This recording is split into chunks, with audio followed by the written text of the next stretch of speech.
दिव्य पुरुषाद्वारे प्राप्त झालेले पायस हे पेय दशरथ राजानं आपल्या 3ही राण्यांना प्यायला दिलं. 3ही राण्या गर्भवती झाल्या. चैत्रातील नवमीच्या दिवशी 5 ग्रह उच्चीचे असताना पुनर्वसू नक्षत्रावर दिव्य लक्षणांनी युक्त आणि सर्वांना पूज्य असा जगदीश्वर श्रीरामांचा कौसल्येपासून जन्म झाला. कैकईच्या ठिकाणी भरत हा अमोघ पराक्रमी पुत्र झाला. सुमित्रेला लक्ष्मण आणि शत्रुघ्न असे 2 महापराक्रमी पुत्र झाले. त्याच शुभवेळी हे 4 पुत्र जसे जन्माला आले तसेच आणखी कोण कोण आले बघा. ब्रह्मदेवाच्या जांभईपासून जांबुवंत उत्पन्न झाला. वायुदेवतेपासून महाबली हनुमानाचा जन्म झाला. सूर्यापासून सुग्रीवाचा जन्म झाला. बृहस्पतीनं तार नामक महान वानर उत्पन्न केला. कुबेरापासून गंधमादन नामक वैभवशाली वानर जन्माला आला. विश्वकर्म्यापासून नल आणि अग्नीपासून नील हे वानर जन्माला आले. अश्विनी कुमारांपासून मैद आणि द्विविध तर वरुणापासून सुषेण नामक वानर आणि पर्जन्यापासून शरभ जन्माला आले. श्रीरामांसहित 4 भावंडांचा जन्म झाल्यावर सर्वत्र आनंदी आनंद झाला. नगरजनांचा आनंद तर नुसता भरून ओसंदत वाहत होता. ही भावंड रांगू लागली तरी अयोध्येतील स्त्रिया रामजन्माचं गीत पुन्हा पुन्हा गातच होत्या.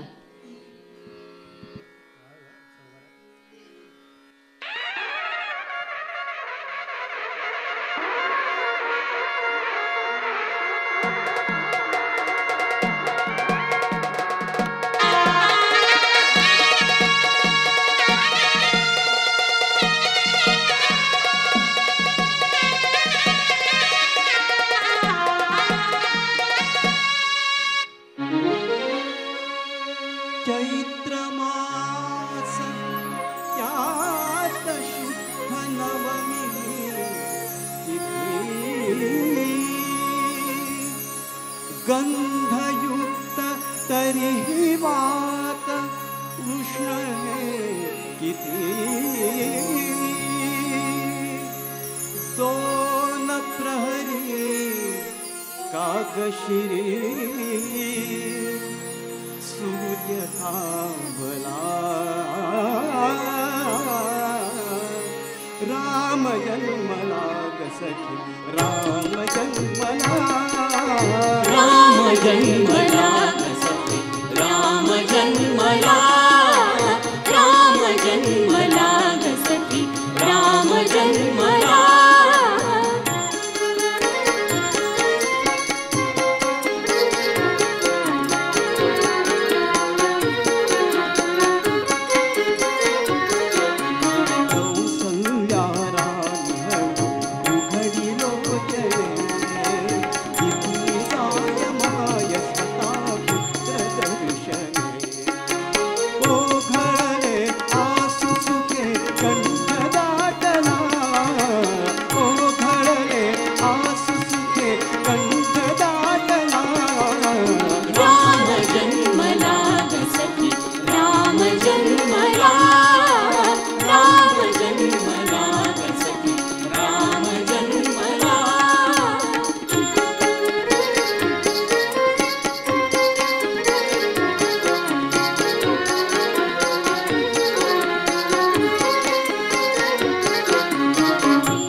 दशरथ राजाच्या या 4ही पुत्रांचं अध्ययन 15व्या वर्षी झालं. राजा त्यांच्या विवाहाचा विचार करू लागला. त्याचवेळी विश्वामित्र ऋषी दशरथ राजाकडे आले. वनातील राक्षसांमुळे त्यांच्या यज्ञामध्ये बाधा येत होती. त्यासाठी त्यांना श्रीराम लक्ष्मणांची आवश्यकता होती. विश्वामित्रांनी श्रीराम लक्ष्मणास आपल्या यज्ञाच्या रक्षणासाठी द्यावे अशी मागणी राजा दशरथाजवळ केली. राजा दशरथानं शक्य तेवढे आढेवेढे घेतले. विश्वामित्र क्रोधित झाले. त्यावेळी वसिष्ठ ऋषींनी दशरथ राजाला पुष्कळ बोध केला आणि राम लक्ष्मणास त्यांच्याबरोबर पाठवण्यात राजपुत्रांचं हितच आहे असं सांगून राजाचं मन वळवलं. वसिष्ठांचं भाष्य ऐकून राजा दशरथानं श्रीराम लक्ष्मणांना विश्वामित्रांच्या स्वाधीन केलं. विश्वामित्रांच्या मागोमाग ते दोघेही राजपुत्र जाऊ लागले. सरयू नदीजवळ पोहोचताच विश्वामित्रांनी राजकुमारांना बला आणि अतिबला या विद्या दिल्या. या विद्यांमुळे कधीही थकवा येणार नाही आणि सर्वत्र विजय मिळेल असे त्यांना सांगितले. हाच तो प्रसंग आधुनिक वाल्मिकी गदी माडगुळकर यांनी कसा सुरेल केला ते ऐकूया. ज्येष्ठ तुझा पुत्र मला देई दशरथा, ज्येष्ठ तुझा पुत्र मला देई दशरथा, यज्ञ रक्षणास योग्य तुझी सर्वथा, ज्येष्ठ तुझा पुत्र मला देई दशरथा.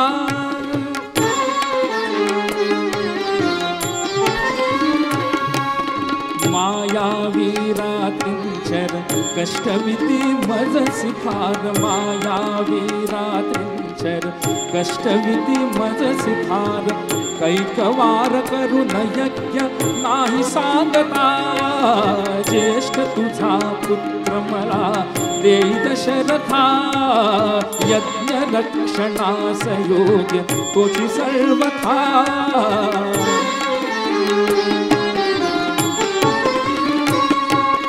वेदीवर रक्त मांस फेकतात ते नृशंस, वेदीवर रक्त मांस फेकतात ते नृशंस, नाचतात स्वैर सुखे मंत्र थांबता, ज्येष्ठ तुझा पुत्र मला देई दशरथा, यज्ञ रक्षणास योग्य तुझी सर्वथा.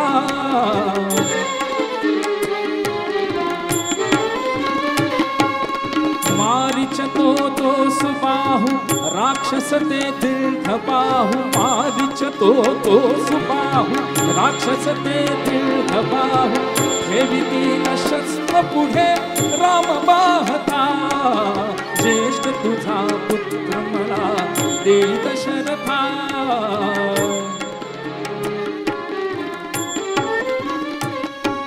श्रीरामा तूच मान, श्रीरामा तूच मान, हे तुझे चाप बाण येतो तर येऊ, येतो तर येऊ अनुज मागुता, ज्येष्ठ तुझा पुत्र मला देई दशरथा, यज्ञ रक्षणास योग्य तुझी सर्वथा, ज्येष्ठ तुझा पुत्र मला देई दशरथा.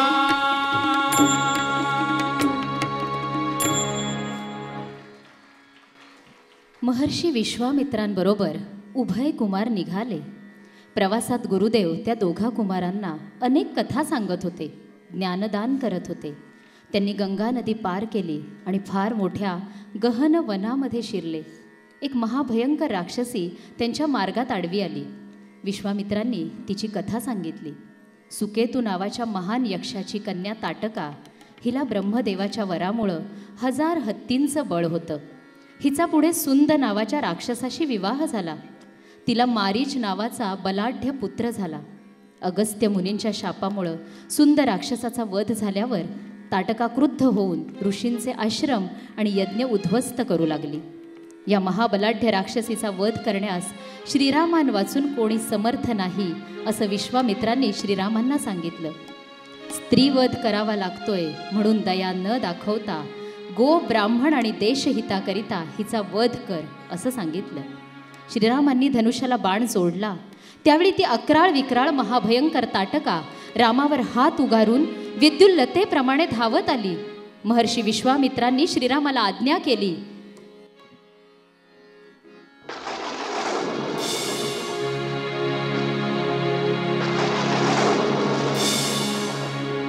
सोड जणिकार मुका सोड रे सायका मारही त्राटिका रामचंद्रा मारही त्राटिका रामचंद्रा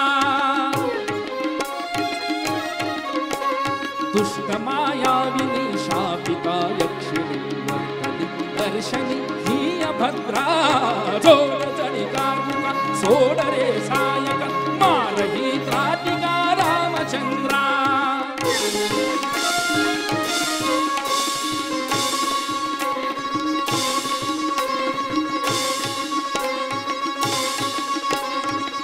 कसी का असा हाण रे बाणतो तूच मृत्यू हिचा मी मनी जाणतो सोजना सुखवितो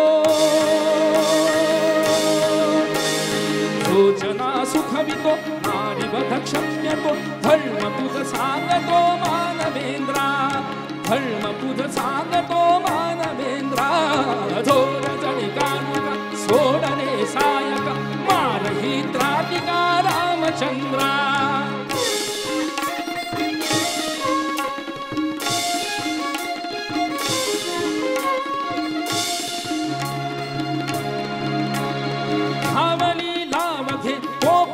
पावनी थाड नरकी तिला चालल्या पाऊल बघती तब विक्रमा बघती तब विक्रमा देव पुरुषोत्तमा होऊ दे पौर्णिमा शौरचंद्रा होऊ दे पौर्णिमा शौरचंद्रा झोड जणिकारुका सोड रे सायका मारही त्राटिका रामचंद्रा मारही त्राटिका रामचंद्रा मारही त्राटिका रामचंद्रा.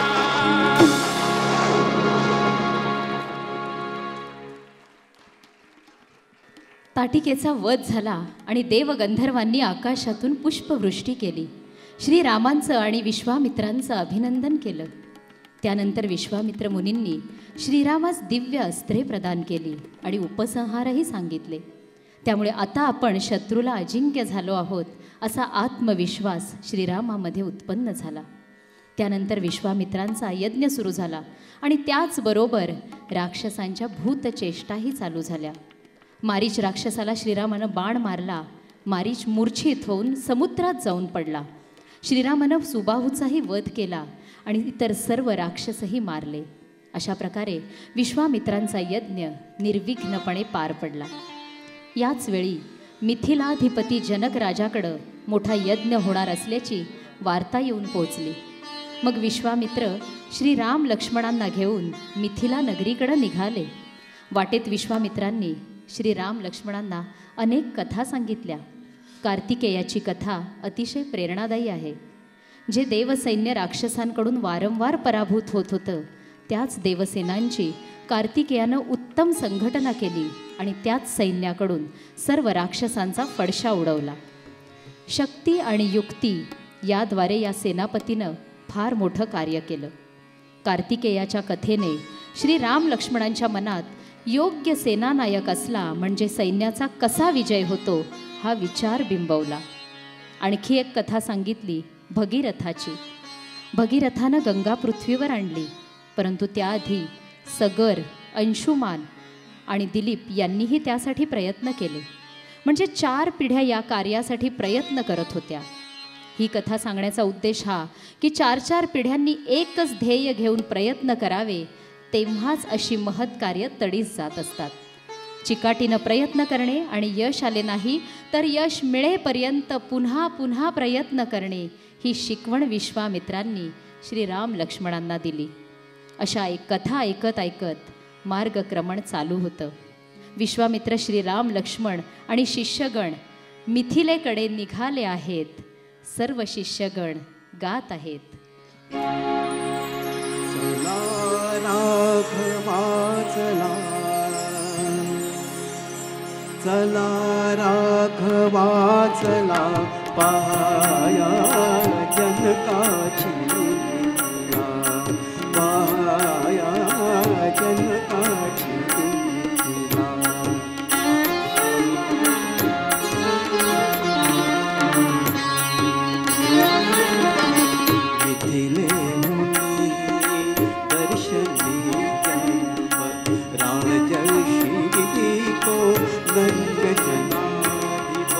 नराधिपेत्या नगरा माझी यज्ञ नवामातीला चला राघवा चला पाया जनकाची मिथिला पाया जनकाची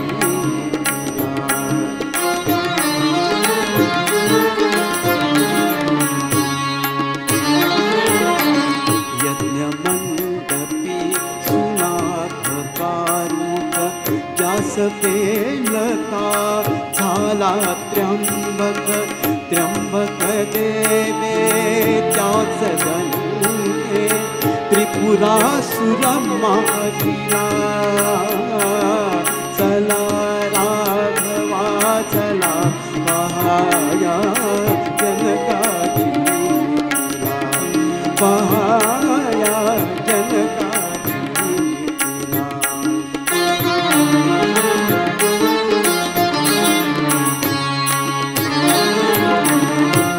धनुके त्या सदनी फेरून शिवधनुते त्या सदनी फेरून जनकतयांचे करीतो पूजन पूजनीय त्या विशाल धनुना जगात नाही तुला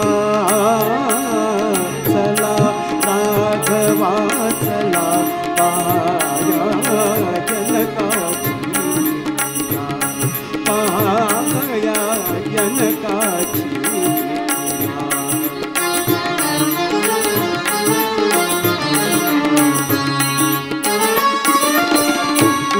उत्साहाने निघती मुनिजन चला संगती दोघे आपण उत्साहाने निघती मुनिजन चला संगती दोघे आपण आपण होता सहप्रवासी आपण होता सहप्रवासी भाग्य तरुये मला चला राघवा चला पाया जनकाची पाया जनकाची पाया जनकाची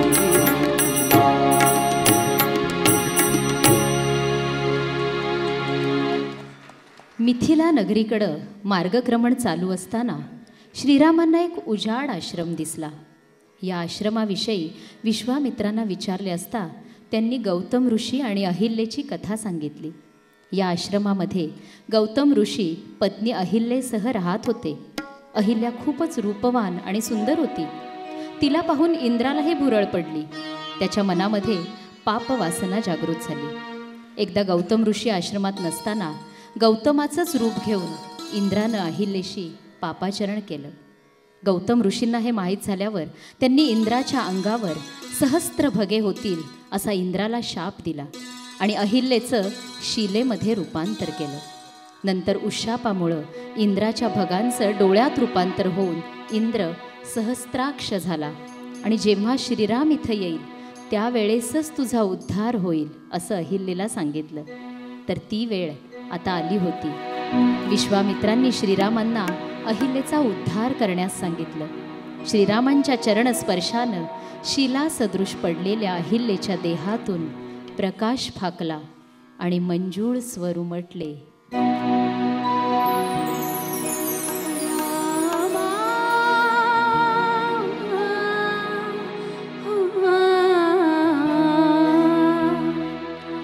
चरण तुझे लागले आज मी शाप मुक्त झाले. आज मी शाप मुक्त झाले. राम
अश्रू तापून गालावर वाहिले, गोठ गोठले अश्रू तापून गालावर वाहिले. आज मी शापमुक्त झाले, आज मी शापमुक्त झाले.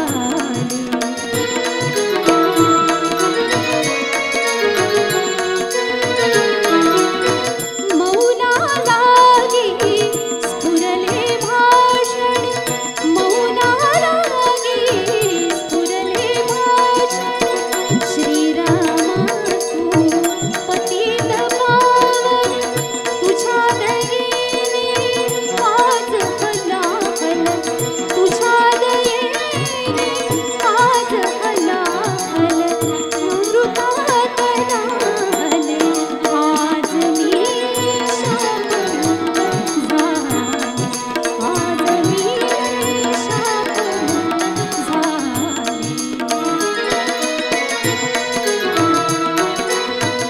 पतित पावन श्री रघुराजा, श्री रघुराजा पतित पावन.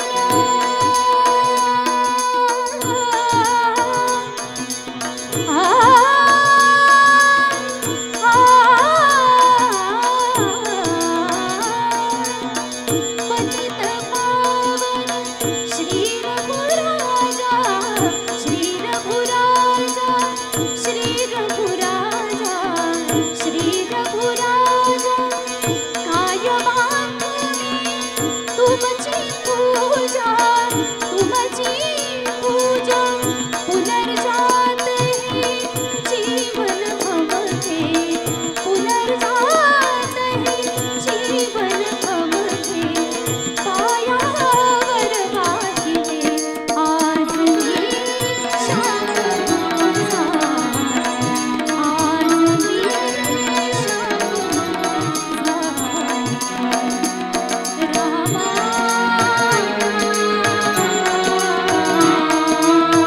चरण तुझे लागले, आज मी शाप